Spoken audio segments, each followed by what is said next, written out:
I've been running marathons for 20 years, and I almost always use a training plan that works in 3-week cycles.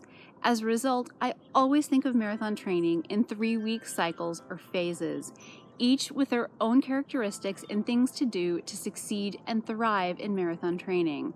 So here are the phases of marathon training, filmed on the run. The first phase of marathon training begins before you even start running, and that is anticipation. Maybe you've been wanting to do a marathon for months, maybe you've wanted to do it for years, but in either case, training is about to begin in just a few weeks. While you're in this anticipation phase, review your training plan and make sure that you understand the runs that are to come.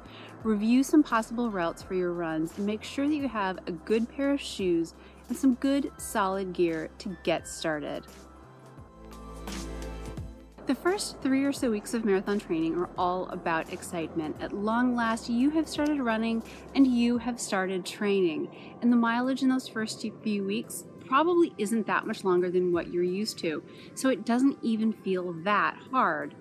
It can be tempting in those first few weeks to try to do it all, to do all the runs and to do all the cross training and to even run ahead and bank a few miles in case you need to miss a run later on.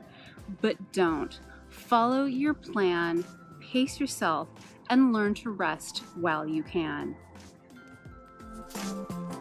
The next phase of marathon training is when stuff starts to get real. The mileage is still doable, but it's creeping up there. In this time, a few doubts about your ability to run a marathon and the sanity of even trying might start to creep in. In this time, it can also be tempting to look ahead on the schedule and see those 18 or 20 mile long runs looking back at you and wonder how you're ever going to be able to run 20 miles when last week's 9-mile run felt nearly impossible. Don't worry about it right now. There are months of training between here and there, so focus on where you are right now and focus only on today's run. The next phase of marathon training is OMG. The full scope of the challenge that you have set out to accomplish is becoming clear. How exactly are you supposed to be able to run 7 or 8 miles on a Wednesday? During this phase, it's important to just get out the door and run and to not think about your runs as all or nothing. Maybe you can't do 8 miles on a Wednesday, but still get out the door and run 3 miles or 5 miles or however many miles you can finish. Also, take a second during this phase to look back at how far you've come.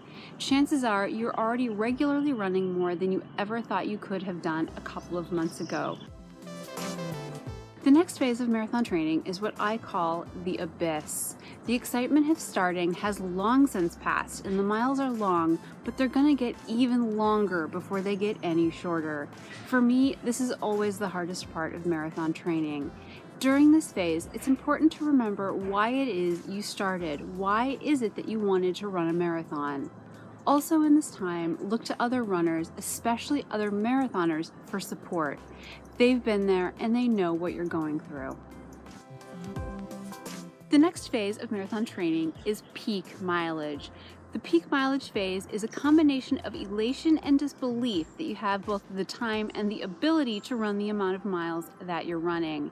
In this phase, listen to your body and rest if you need to rest. Also, during all of those runs, be sure, if you haven't already, start testing out everything that you plan on doing on race day. Test out the gear, the clothing, and the nutrition that you plan on using for your marathon. Change what does not work and keep what does, so you'll be that much more ready for race day. The final phase of marathon training is the taper. At long last, your mileage begins to decrease. But be warned, the taper can be deceptively difficult. During the taper, it's common for your runs to feel way harder than they should.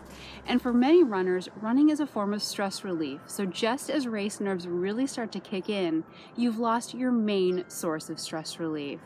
During the taper, don't try to make up miles. Maybe you missed a run or 2 or 3 during your marathon training. Do not try to make up those miles now. Stick to your plan, trust your plan, and rest.